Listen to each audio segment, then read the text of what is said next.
Gloria a Dios. Vamos a hablar de dos matrimonios.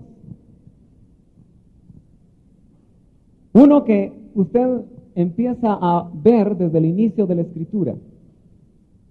En el primer libro que nosotros conocemos muy bien. ¿Y cuántas veces, creo yo, se ha hablado de esta pareja? Y hoy será una noche más para hablar de esa pareja. Esta pareja, en el capítulo 2 del libro de Génesis, se le menciona como Adán al hombre y Eva a la mujer. Y es tremendo pensar, hermano, que Dios, que fue el creador, digamos así, del matrimonio, porque precisamente esta primera pareja, Dios, en su plan, en una operación muy especial, Dios puso primeramente, usted sabe, a Adán. Usted conoce todos los detalles, cómo Dios lo creó del polvo de la tierra. Pero yo no sé cuánto tiempo Adán pasó solo. La Biblia nos habla de acontecimientos. En cierta manera, incluso la Biblia no es cronológica, sino que nos habla de los eventos que Dios, a través de la revelación del Espíritu Santo, usando hombres, quiere usar para trasladar a nuestras vidas su mensaje, sus planes, sus propósitos. Dios entonces trajo a Adán. Dice la genealogía del Señor en Lucas y en Mateo, que Adán era hijo de Dios. Y siendo hijo de Dios, Adán no era algo diferente, diríamos algo común, mejor dicho, sino que era algo especial para Dios. De alguna manera fue escogido este Adán, se le hizo un cuerpo, se le puso un espíritu que Dios creó perfecto, se le puso un alma, porque este hijo de Dios tenía un plan determinado para el cual venir a la tierra. Y usted ha oído mucho acerca de esto y sabe que el plan que este Adán, este primer Adán, traía era precisamente rescatar lo que Dios había querido hacer acá en la tierra, pero por alguna razón que no viene al tema ahora, ese plan, entre comillas, se le echó a perder a Dios. Digo entre comillas porque a Dios no se le puede echar a perder nada. Nada escapa de la voluntad de Dios, nada escapa de su poder. Amén. Gloria a Dios. Entonces, este Adán que el Señor puso como su hijo para una determinada función, dice la Escritura que un día dijo Dios, no es bueno que Adán esté solo. Y quizá uno se hace preguntas, si uno se atreve a hacer ciertas preguntas, uno se puede poner a pensar, entonces no fue bueno que Dios creara al hombre solo. Quiere decir que si Dios lo puso primeramente solo, da la idea, si uno es lógico, de que a Dios se le escapó algún detalle, ¿no? Porque dijo, no es bueno que esté solo, pero Él lo puso solo. ¿Por qué no desde el principio Dios puso a Adán y puso a Eva? Sino que solamente puso a Adán y después dice, no es bueno que el hombre esté solo. Yo no voy a poder entender la mente de Dios y quizá usted tampoco hoy esta noche conmigo. Y quizá esa sea una pregunta que sea difícil de contestar. Lo cierto, y yendo al punto, porque vamos a hablar de dos matrimonios, es que Dios en algún momento, yo no sé cuánto tiempo le dije, pasó Adán solo, vio que Adán, o que no era bueno que Adán estuviera solo. Y al extraerle a la mujer de dentro de sí mismo, ese es un misterio. Porque fíjese que Adán, si le extrajeron a su mujer de adentro, es que cuando crearon a Adán, ya su mujer estaba adentro. Ahora, eso es difícil de entender porque los esposos que están aquí y que están sus esposas con ustedes, pues la tienen a la par. Y quizá no sería muy difícil tenerlas adentro, ¿verdad? Máxime cuando como yo somos delgados y ellas a veces son un poquito gorditas, ¿verdad? No podríamos nosotros entender, es muy difícil. Lo cierto es que a Adán le hicieron o le pusieron de alguna manera a su esposa adentro. Y Dios cuando vio que no era bueno que estuviera solo, entonces saca a su mujer. Ahora, note usted que al hombre lo crean del polvo, pero a Eva no. ¿Ya se dio cuenta usted de ese detalle? A Eva no la crearon del polvo de la tierra, sino que a Eva dice que la sacaron de una costilla. Y una costilla, si usted y yo estamos de acuerdo, es un hueso, ¿verdad? Es uno de nuestros huesos. Yo no sé si son 22 las que tenemos, pero yo creo que por ahí andamos. Si no son 22, usted me corrige. Lo importante es que una de las costillas de Adán, de ahí fue sacada Eva. No fue sacada del polvo de la tierra. Esos detalles son interesantes, porque de alguna manera nos van a servir como parámetros para hablar de otro matrimonio, del cual el apóstol Pablo, hablando del matrimonio de la tierra, por revelación del Espíritu dijo, esto es un misterio, porque yo estoy hablando del matrimonio de Cristo y de la iglesia. Gloria a Dios.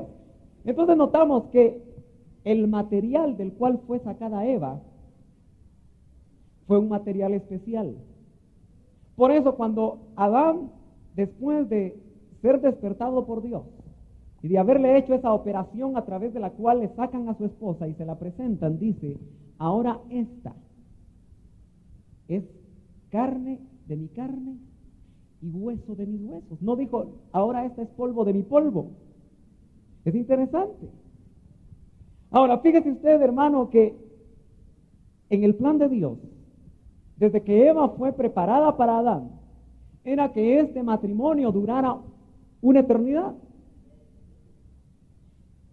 Algunos esposos, no los que vinieron esta noche, ¿verdad? Si les hablaran de que su matrimonio, va a durar una eternidad, diría, mira hermano, ¿por qué no me la pone más barata, verdad?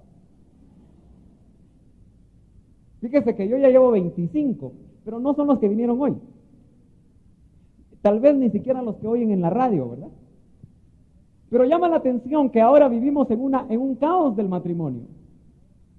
Y parece ser que más se tarda en casarse en ciertos lugares del mundo que en divorciarse.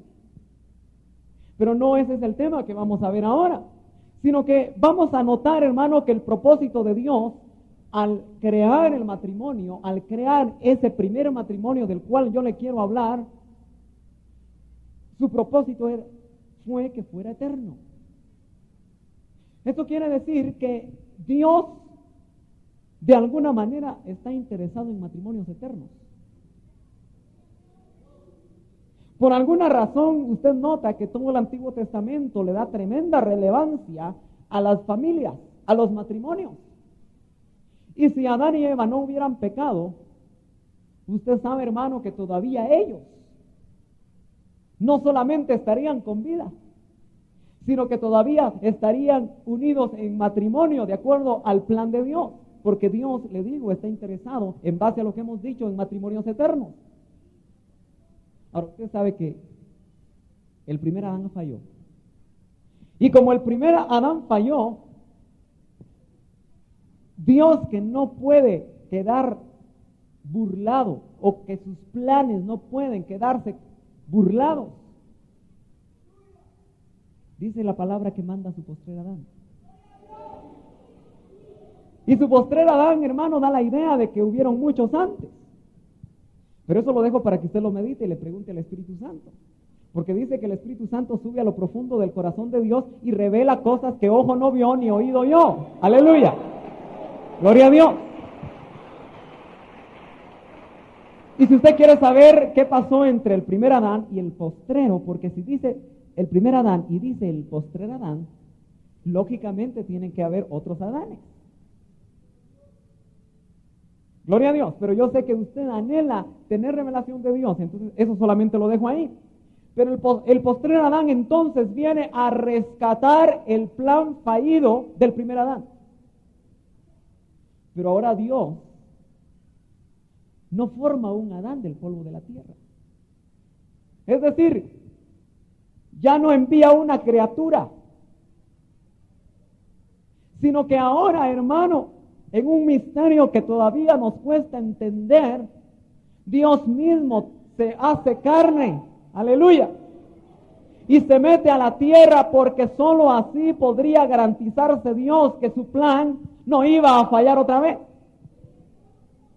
Y es por eso que dice Hebreos que era necesario que el Hijo de Dios participara de carne y sangre de la misma manera que los hijos participamos de carne y sangre.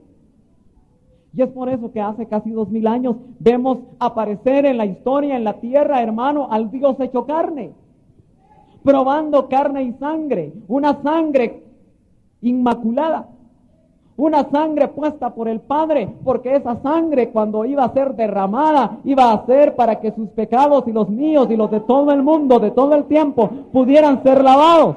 Aleluya. Gloria a Dios. Gloria a Dios. Si usted me acompaña al capítulo 12 y versículo 12 de Oseas, cuesta un poquito encontrar el libro de Oseas. Pero vamos a leer solamente el versículo 12. Si quiere no lo busca, solo óigalo. Y dice así: mas Jacob huyó a la tierra de Aram, e Israel sirvió por una mujer, y por una mujer cuidó rebaños. Muchos de los que están aquí han oído aquel momento especial en el cual nuestro hermano apóstol, estando en una iglesia y no sabiendo todavía que iba a predicar, 5 minutos antes del mensaje, el Señor le habla y le dice: Oseas 12:12. ¿Cuántos creen que el Señor habla? Todavía hoy. Y cuando él vio este pasaje, pues el Señor le dio el tema. Y lo que el Señor le reveló, y de alguna manera yo ahora lo voy a recordar a su mente, es que este Jacob está hablando en figura del postrer Adán. Está hablando en figura de Cristo. Porque dice que el Señor le preguntó: ¿por qué vino Cristo? Y él de alguna manera, estando, diríamos, acostumbrado a contestar: a salvar al mundo. Eso contestaría usted y eso contestaría yo inmediatamente. Pero el Señor le dijo no solo a eso, y después le muestra el pasaje. Y le hace sentir a su conciencia: Jacob también vino, o Cristo vino también por mujer. Gloria a Dios. Quiere decir entonces, hermano, que el primer matrimonio eterno que Dios había querido establecer en Adán y Eva, ahora envía al postrer Adán para que se case, ya no con una persona individual, sino que ahora envía al postrer Adán preparado, siendo Dios hecho carne, para no fallar el plan otra vez. Y Jacob, nuestro Cristo, viene ahora por mujer.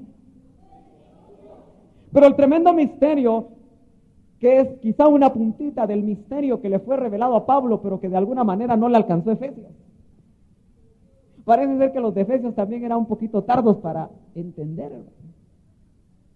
Y como eran un poquito tardos para entender, el Señor, aunque le reveló a Pablo todo el misterio del matrimonio, el apóstol Pablo solo caviló en el momento que estaba dando enseñanzas para el matrimonio terrenal y dijo: oh, este es un gran misterio, porque yo hablo del matrimonio de Cristo y de la iglesia. Porque el Hijo de Dios, hermano, tratemos de entenderlo, se va a casar no con uno, sino que se va a casar con un cuerpo. Se va a casar, hermano, con un grupo enorme de aquellos que fueron preparados para ese propósito. Gloria a Dios. ¿Y cuántos anhelan estar en ese matrimonio? A todos anhelan estar. Yo no anhelo estar. Yo anhelo participar en él. Porque usted sabe que hay invitados a las bodas y esos están en el matrimonio. Pero yo quiero ser participante. Yo quiero ser protagonista. Yo no sé si usted quiere ser protagonista de ese matrimonio. A gloria a Dios. Entonces yo creo que tenemos el mismo sentir. Entonces el Señor no solamente, hermano, vino a salvar al mundo. No solamente vino a hacer la operación salvadora, sino que también vino, hermano, con una operación del Padre de traer o de buscar mujer. Y muchos de los que estamos aquí somos parte de esa mujer. Y casi 2000 años han pasado, a través de los cuales diferentes miembros, a través de la historia y en diferentes puntos geográficos de la tierra, han oído la voz del amado.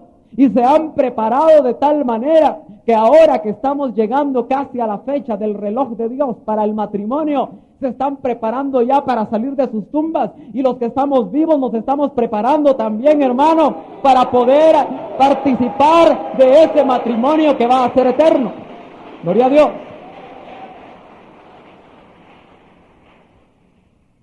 Yo traía otro mensaje. El Señor, la vez pasada que tuve otra vez el privilegio de compartir su palabra, se recordará, hablamos de los desiertos. Y en mi corazón, quizá era mi plan, yo quería hablarle de los valles de Dios. Pero estudiando un poco acerca de los valles de Dios, me topé con el capítulo 2 de Oseas, del mismo libro que acabamos de leer. Y cuando leí el versículo 14 y llegué hasta el 23, hermano, me sedujo esa lectura. Y de alguna manera sentí en mi corazón el impacto de esta palabra y quise en esta noche transmitírselo.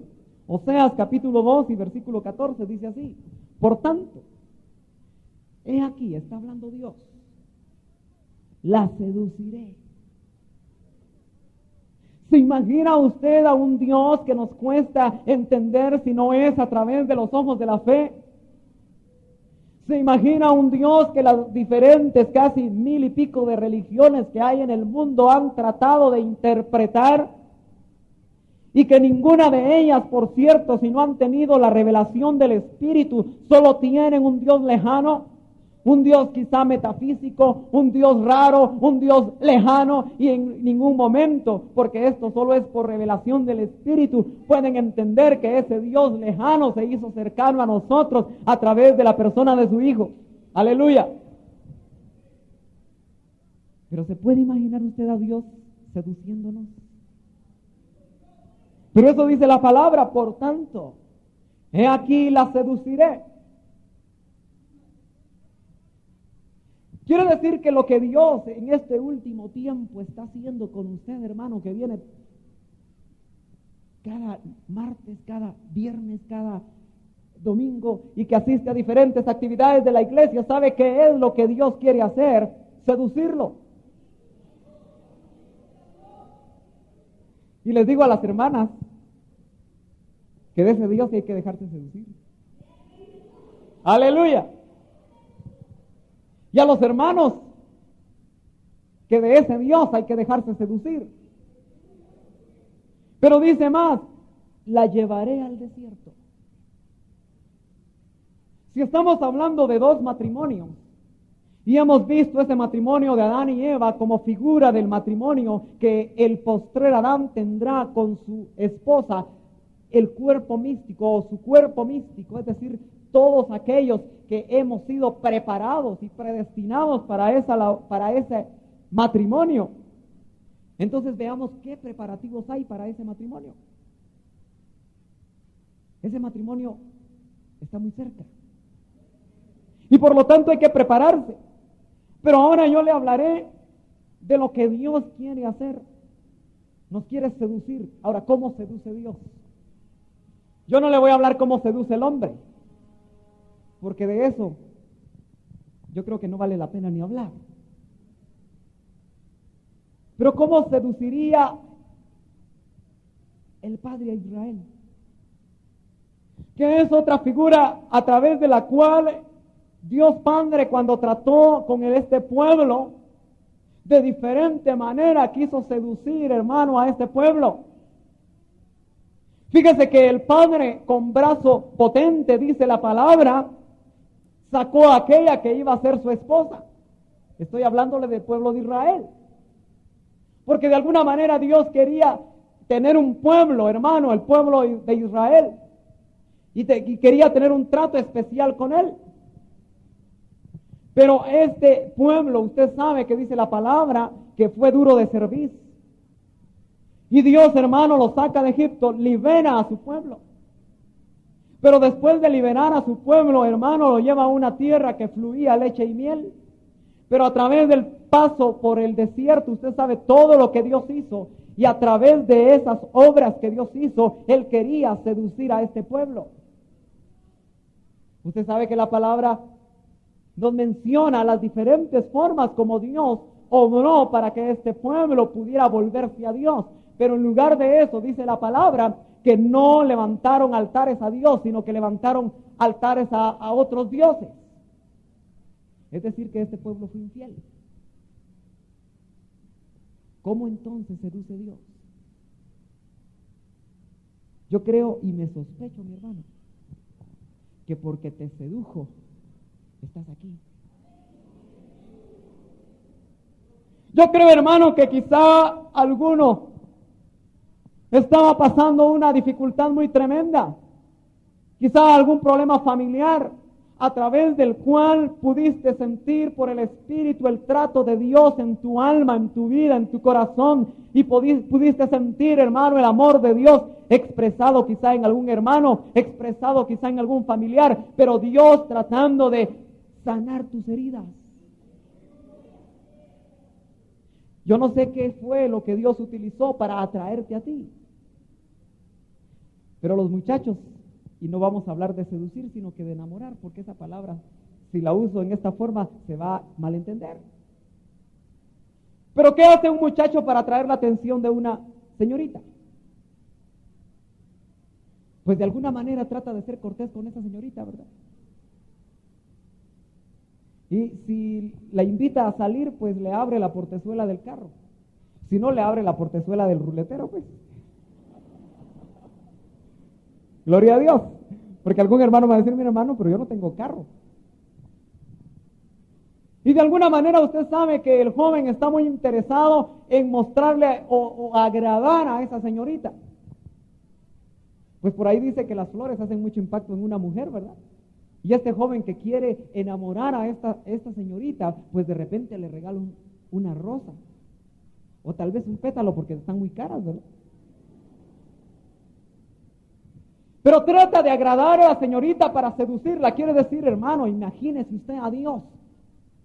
¿Qué necesidad tiene de enamorar a un pueblo como nosotros? Si Él tiene infinitas creaciones. Si dice que nosotros somos poco menor que los ángeles, ¿qué nos vería, hermano? Yo no sé qué nos vio, pero lo que sé es que nos vio algo, hermano. Y porque nos vio algo, aleluya, nos seduce. Gloria a Dios, nos está seduciendo. Gloria a Dios. Dice, la llevaré al desierto. No le voy a hablar lo que el Señor hace en los desiertos, porque eso ya se lo hablé en otra ocasión. Pero sí le quiero hablar del final del versículo 14, que dice, le hablaré al corazón. ¿Sabe, hermano, que Dios está muy interesado en hablarnos al corazón? Y sabe usted que muchas de las religiones están interesadas en hablarle a su mente. Pero a Él no le interesa, hermano, transmitirle a usted conceptos filosóficos o religiosos o teológicos a su mente. A Dios lo que le interesa es hablarle a su corazón. Yo me imagino a un joven tratándole de hablar de matemáticas a una señorita, de álgebra, de aritmética, de cálculo diferencial y de cosas todas raras para poder enamorar a esa señorita. Lo más seguro es que esa señorita le dice, ahí nos vemos, y nunca más vuelve a hablar con él. Pero si él utiliza un lenguaje que sabe que le va a interesar a ella, de esa manera le va a hablar a su corazón. Y sabes que Dios nos quiere hablar con el lenguaje que necesitamos cada uno de nosotros. ¿Sabes tú que Dios tiene un lenguaje para cada uno de nosotros? ¿Sabes tú que ese lenguaje se llama los remas de Dios? ¿Sabes tú que ese lenguaje, esos remas de Dios, es la palabra que se sale de la letra de este libro, hermano? Y que se hace vida. Porque esa es la diferencia entre la religión y una relación con Dios. Porque tú puedes saber Biblia, puedes manejar esta escritura de una manera tremenda, pero si esa palabra no se hace vida a tu vida, no sirve. Mejor sería que aprendieras álgebra. Mejor sería que aprendieras cualquier otra cosa para poder vivir en la vida. Pero si esta palabra se sale y se hace vida y se hace realidad y tú la puedes practicar y te das cuenta que esa palabra produce algo en tu vida, ese es el lenguaje a través del cual Dios te quiere hablar a tu corazón. Gloria a Dios. Por eso la palabra o el apóstol Pablo dice, la fe viene por el oír los remas de Dios. Eso quiere decir que si tú y yo no tenemos fe, es porque se nos está olvidando oír lo que Dios nos quiere decir. Yo sé que hay dificultades, hermano. Yo sé que muchas de los hermanos que están aquí, yo mismo tengo problemas. No crea que porque uno sube aquí no tiene problemas, los tenemos más porque un problema más es estar aquí. Entiéndame bien, porque es un privilegio, pero también es una tremenda responsabilidad hacerse un canal para que Dios le hable al pueblo. Pero lo que le quiero decir, hermano, es que Dios te quiere hablar a tu necesidad. Le quiere traer a tu corazón palabra adecuada. Mira, le quiere traer a tu corazón lo que tú necesitas. Porque esa será parte de la preparación para ese matrimonio eterno. Tú sabes, hermano, que en un matrimonio de la tierra, si la pareja no son amigos, ese matrimonio fracasa. Por eso muchas veces que hemos tenido la oportunidad de hablar con jóvenes, y porque lo hemos podido experimentar en nuestra propia experiencia, sabemos que si una pareja no es amigo previamente, esa pareja no va a funcionar. Alguien dijo que el 90% de la vida matrimonial es ser amigos. Ahora, ¿por qué te estoy hablando esto? ¿Cuál es una de las características de ser amigos? Hablar mucho, ¿verdad? Con una persona que es mi amigo, yo puedo hablar 4 horas seguidas sin sentir el tiempo. Y aquella pareja que ha aprendido, hermano, o aprendió antes de casarse a ser amigos, va a tener mucho tiempo en el matrimonio de qué hablar. Después de que los niños se duermen, va a tener 3 horas para hablar. Pero muchas parejas, como antes del matrimonio no hablaron nada, en el matrimonio tampoco hablan nada. Porque él se enoja porque los frijoles están fríos. Y ella se enoja porque él llega tarde y le tiene que volver a calentar la comida porque como vino al culto ya no pudo venir. Se tiene que levantar a calentarle los frijoles. Pero la amistad, hermano, tiene como característica hablar. ¿Se imagina usted cuánto nos irá a hablar nuestro esposo? ¡Aleluya! ¿Cuántas palabras inefables van a llegar a nuestro corazón, hermano, si ahora solo tenemos pruebitas? Solo nos están dando el entremés de la vianda. Y cuando usted, hermano, se deja usar o se deja llenar por el Espíritu Santo, y en ese diálogo donde el Espíritu Santo le está hablando a su corazón, le está hablando a su conciencia, le está trayendo revelación de Dios, uno siente que está en el cielo, se imagina lo que va a pasar toda una eternidad hablando con aquel que nos quiere decir tantas cosas. ¿Qué no podrá contar un Dios eterno? A veces el esposo dice, habla tú pues. Y dice la esposa, pero si hablamos de eso ayer. Y empiezan un tema y no saben cómo terminar el tema. Porque muchas veces, hermano, no se fomenta una riqueza en la vida matrimonial, pero nuestro Dios tiene cosas tremendas que contarnos a nosotros. Aleluya. Y hay años de eternidad para que nos las cuente. Aleluya. Oh, gloria a Dios. Gloria a Dios. Eso quiere decir que el Señor nos quiere hablar a nuestro corazón. Por eso usted hoy más que nunca debe de ponerse un tamiz en sus oídos. ¿Sabe por qué? Porque ahora mucha gente quiere hablar de Dios. Usted, mire, fíjese que parece ser que mucha gente cree que es negocio hablar de Dios en la radio.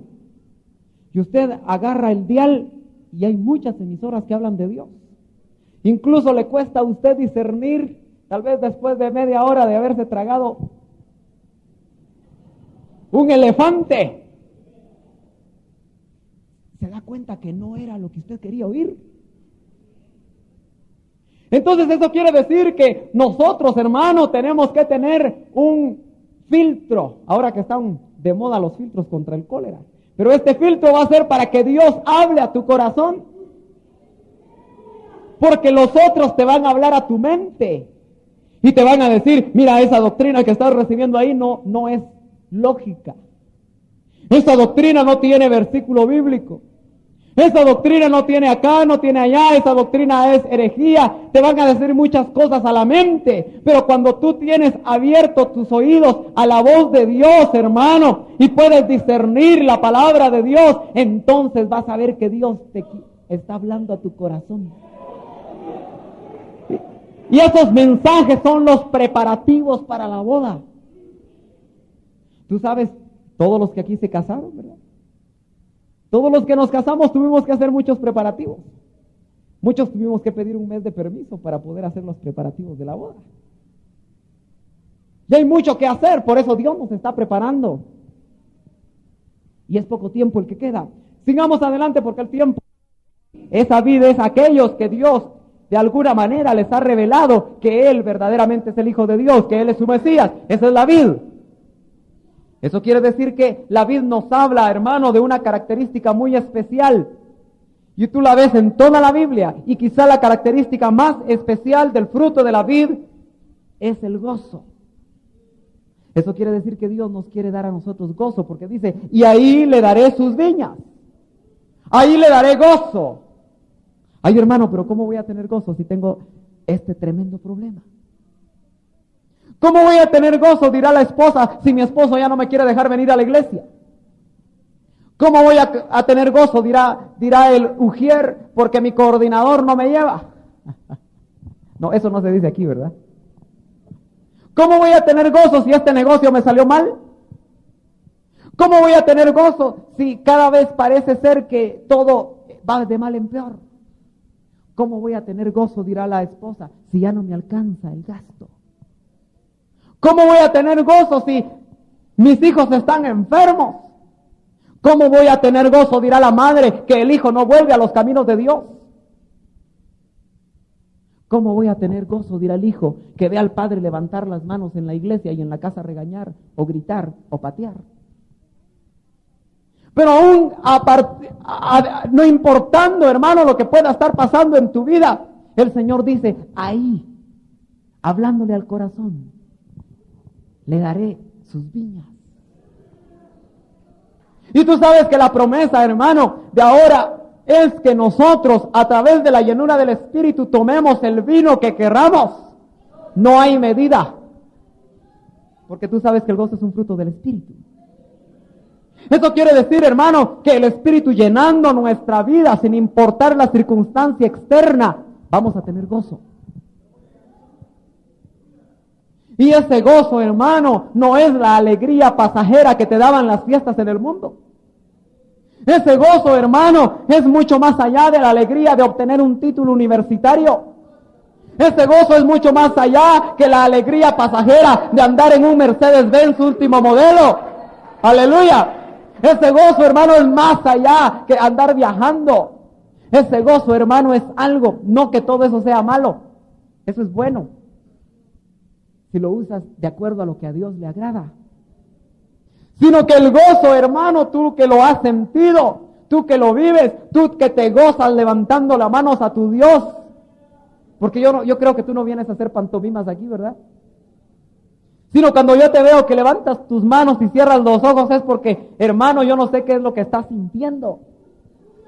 Porque cada quien tiene experiencias diferentes. Pero esas viñas, hermano, nos hablan también de restauración de la alabanza, como lo vamos a ver más adelante, que dice, y ahí cantará como en los días de su juventud. Eso quiere decir, hermano, que antes de que la novia esté preparada, la alabanza se va a restaurar de una manera tremenda. Porque dice, y ahí cantará como en los días de su juventud. Por eso usted ha notado que cada vez el Señor restaura más la alabanza. Quizá usted cuando entraba antes allá no sentía nada. Pero ahora quizá desde que entra desde la puerta ya empieza a derramar lágrimas. Porque el Espíritu empieza a ministrarlo a través de la alabanza, hermano. A través del cántico que usted trae para su Señor. Aleluya. Gloria a Dios. Gloria a Dios. Gloria a Dios.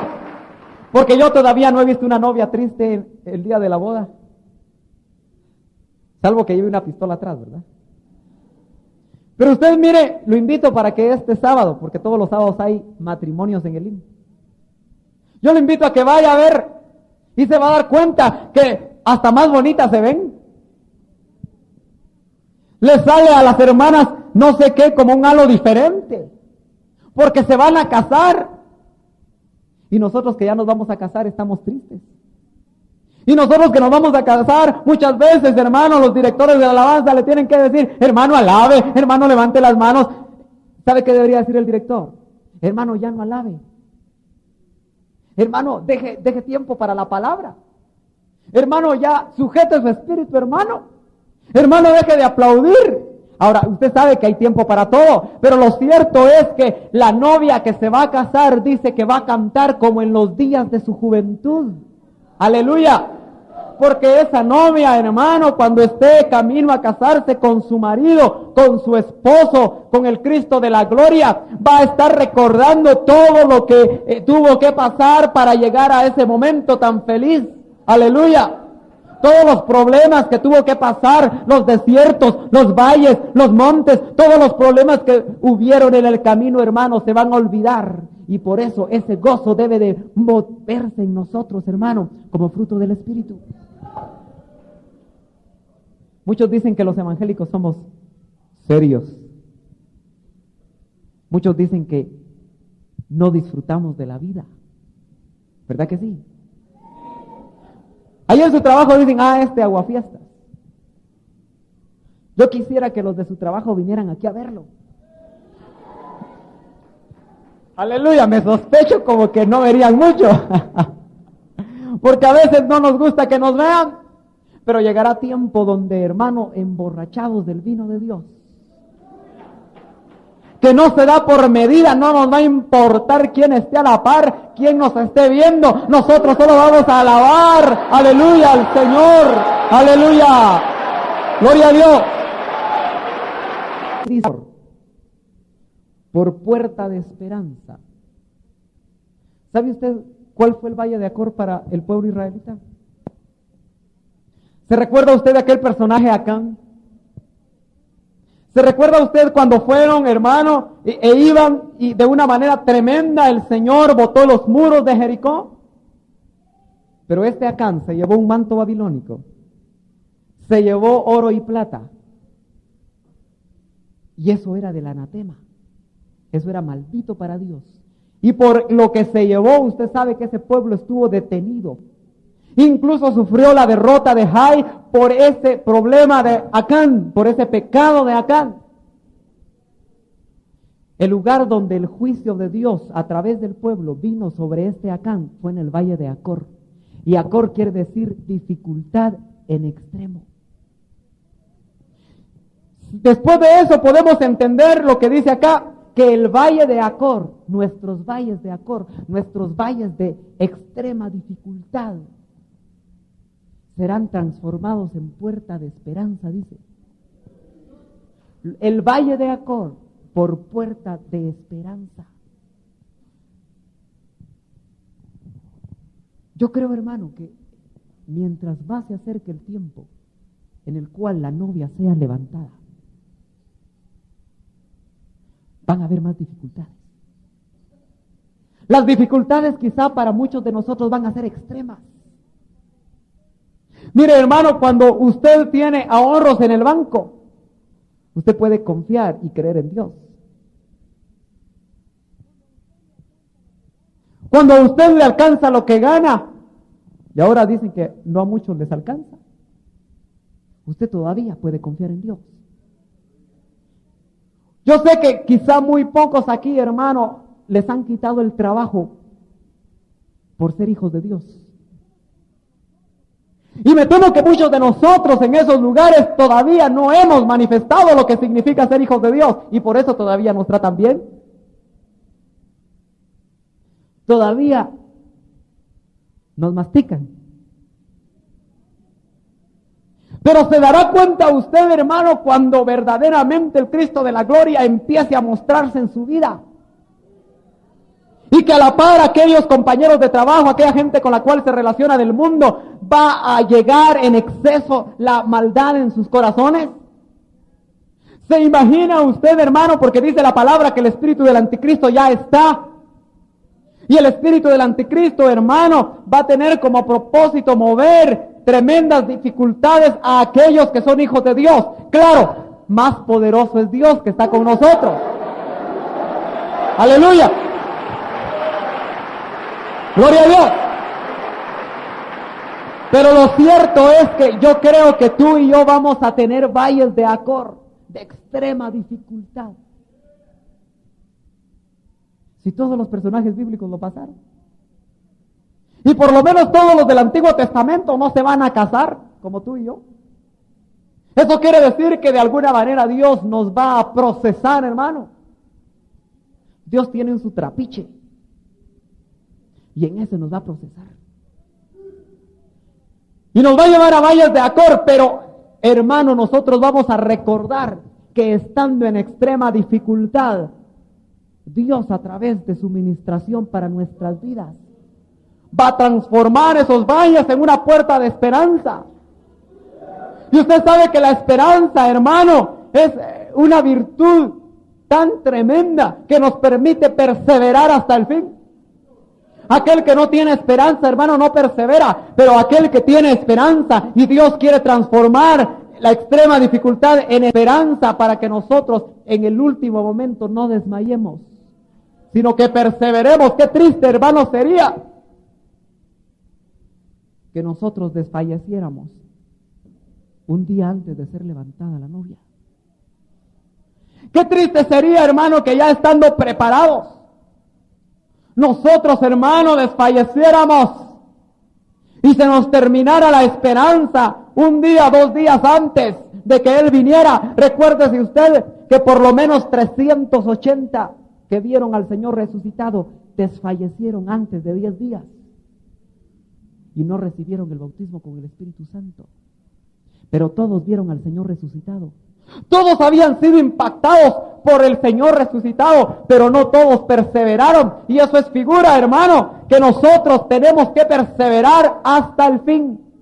Tenemos que perseverar hasta ese momento que cada día está más cerca, pero que a veces a nosotros nos parece tan lejos, pero está cerca. Y yo quisiera llevarte entonces al matrimonio mismo en el versículo 16, y con eso estoy terminando, donde dice lo siguiente. Esto es lo que más me impactó, hermano. Ojalá tú lo recibas por espíritu. Sucederá en aquel día, el día en el que el matrimonio eterno, frustrado la primera vez, pero ahora hecho realidad, declara el Señor que me llamarás Ishi. Ishi es una palabra hebrea que quiere decir mi marido. ¿Se imagina usted, hermano, lo que va a pasar cuando usted se case con el Señor? Y que le pueda decir mi marido. Eso es lo que dice la palabra. He aquí, dice el Señor, que me llamarás Ishi y no me llamarás más Baali. Y Baali es otra palabra hebrea que quiere decir mi Señor. Eso quiere decir que usted y yo, hermano, conocimos al Señor como nuestro Salvador. ¿Cuántos aquí? Y también lo estamos conociendo como nuestro Señor. Y digo lo estamos conociendo porque muchos de nosotros somos Señor de nuestras vidas. Y decimos de diente a labio que Él es Señor de nuestras vidas, pero en realidad nosotros somos señores de nuestras vidas. Por eso lo estamos conociendo. Pero la tercera etapa va a ser conocerlo como nuestro marido. Esa es una etapa tan profunda que forma parte de ese misterio que Pablo quiso transmitir hace casi 2000 años a los de Éfeso.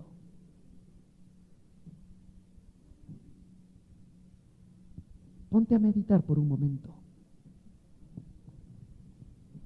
Lo glorioso que va a ser. Ya no llamarle mi Salvador al Señor. Es algo maravilloso, hermano, y estamos terminando. Poder decirle con todo nuestro corazón al Señor, mi Salvador. Y recordar la manera tan tremenda como nos salvó. Todavía es mucho más tremendo decirle a Él con todo nuestro corazón, conmovidas nuestras entrañas mismas, y frente a las dificultades y frente a las disyuntivas de la vida, levantarnos de nuestro trono y decirle a Él, siéntate en el trono de mi vida, y reconocerlo como nuestro Señor. Oh, pero ¿cómo será? ¿Cómo irá a ser? Cuando tú le digas ataviada con lino fino, mi marido,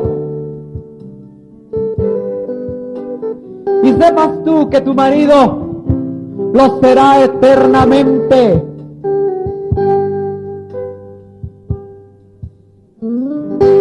Y que en esa relación mística, en esa relación misteriosa, todo lo que tu alma y tu espíritu han buscado desde que vinieron a la tierra, lo obtendrán por eternidad. Porque el plan de Dios que escribieron en germen en tu espíritu y en tu alma desde que te predestinaron desde antes de la fundación del mundo se va a cumplir. Ya no más lo llamaremos Señor, sino que lo llamaremos mi esposo. Y Él nos dirá, como aquel primer Adán, después de que ya no tengamos sangre, después de que ya hayamos sido transformados en cuerpos celestes, nos dirá, esta es ahora carne de mi carne, y nos dirá ahora, esta es hueso de mis huesos. Y en un misterio tremendo, tú y yo seremos injertados en la divinidad. Tú y yo a través del Hijo seremos inmersos en el Padre, para que Él al final de este ciclo en el cual Dios quiso crear a la humanidad, salvarla y hacerla parte de su naturaleza, Dios sea todo en todos. Levanta tus manos, hermano. Solo un minuto más. Quizá tú estás sufriendo, porque mientras estemos en la tierra va a haber sufrimiento. Quizá en este momento tú estás sufriendo porque delante de la santidad de Dios tú todavía no has dado ni yo la estatura que Él anhela. Quizá el Espíritu Santo está hablando a tu vida y te está combinando a que te prepares, a que limpies las vestiduras para ese matrimonio. Pero levanta las manos. Yo te voy a ministrar en el nombre del Señor en esta hora y también todavía al auditorio radial. Esperanza. Puedes estar en extrema dificultad hoy, o tal vez lo estarás mañana, pero esa extrema dificultad será transformada en una puerta de esperanza. Quizá tú ves que las puertas están cerradas, pero esa puerta de la esperanza se va a abrir. Cuando tú llegues al final del camino y te des cuenta que ya no tienes fuerza, recuerda que hay una puerta de esperanza que se va a abrir delante de ti para que continúes en el camino de santidad que Dios te quiere tener. Dile al Señor, gózate. Gózate como el apóstol que decía, los sufrimientos que en el tiempo presente padezco no pueden ser comparados con la gloria venidera. Gózate, tú que sufres. Gózate tú que tienes problemas. Gózate tú que te sientes débil. Gózate, porque tu día vendrá, no tardará, dice el Señor.